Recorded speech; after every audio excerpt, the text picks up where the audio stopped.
Welcome back to my YouTube channel Dhanuravi vlog. ನಾನಿವತ್ತು ಮೊಸೊಪ್ಪು recipe ಮಾಡ್ತಿದ್ದೇನೆ. ಮುದ್ದೆಗಂತೂ ಸಕ್ಕದಾಗಿರುತ್ತಿದ್ದು ಹೇಗೆ ಮಾಡೋದು ಅಂತ ನೋಡ್ಕೊಂಡು ಬರೋಣ.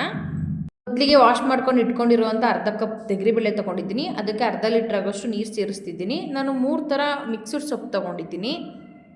ಮೆಂತ್ಯ ಸೊಪ್ಪು 1 ಕಟ್ಟು ಆಗುವಷ್ಟು, ಹಾಗೆ ಕೀರೆ ಸೊಪ್ಪು 1 ಕಟ್ಟು ಆಗುವಷ್ಟು, ಹಾಗೆ ಪಾಲಕ್ ಸೊಪ್ಪು ನೀಟಾಗಿ ವಾಶ್ ಮಾಡಿ ತೆಗೆದಿಟ್ಕೊಂಡಿದ್ದೀನಿ. ಇದಕ್ಕೆ ಇವಾಗ 1 ಮೀಡಿಯಮ್ ಸೈಜ್ ಈರುಳ್ಳಿ, ಸ್ವಲ್ಪ ಹುಣಸೆ ಹಣ್ಣು, ಒಂದು 4-5 ಇಳ್ಕು ಬೆಳ್ಳುಳ್ಳಿ, ಹಾಗೆ 1 ಟೊಮೊಟೊ, 1 ಸ್ಪೂನ್ ಜೀರಿಗೆ, ಸ್ವಲ್ಪ ಉಪ್ಪು, ಹಾಗೆ 3 ಹಸಿಮೆಣಸಿನ್ಕಾಯಿ ಹಾಕಿ 2 ವಿಷಲ್ ಹೊಡ್ಸೋಣ. ಕೂಲ್ ಡೌನ್ ಆದ ನಂತರ ಅದೊಂದು ಸ್ವಲ್ಪ ಟೈಮ್ ಆರಿಸಿ ಆಮೇಲೆ ಅದನ್ನು ರುಬ್ಕೊಳ್ಳೋಣ. ರುಬ್ಬೋದಕ್ಕಾದರೂ ರುಬ್ಬೋದು, ಇಲ್ಲ ಮಸ್ತಾದರೂ ಮಾಡ್ಬೋದು.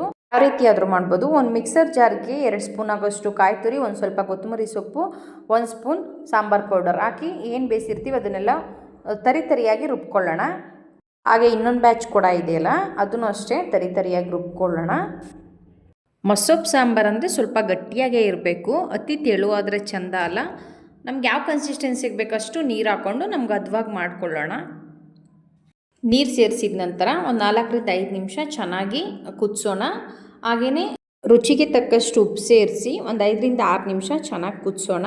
ಕುದಿಸಿದ ನಂತರ ಸೈಡ್ನಲ್ಲಿ ಇನ್ನೊಂದು ಕಡೆ ಒಗ್ಗರಣೆ ಮಾಡ್ಕೊಳ್ಳೋಣ. ಒಗ್ಗರಣೆಗೆ ಸಾಸಿವೆ, ಕರಿಬೇವು, ಒಣಗಿದ ಮೆಣಸಿನ್ಕಾಯಿ, ಬೆಳ್ಳುಳ್ಳಿ.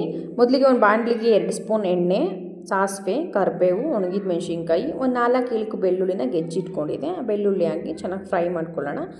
ಸಾಂಬಾರಿಗೆ ಒಗ್ಗರಣೆ ಸೇರಿಸೋಣ. ಒಗ್ಗರಣೆ ಸೇರಿಸಿದ ನಂತರ ಒಂದು 2-3 ನಿಮಿಷ ಬೇಯಿಸ್ಕೊಂಡ್ರೆ ಮೊಸೊಪ್ಪು ಸಾಂಬಾರು ರೆಡಿ ಆಗುತ್ತೆ.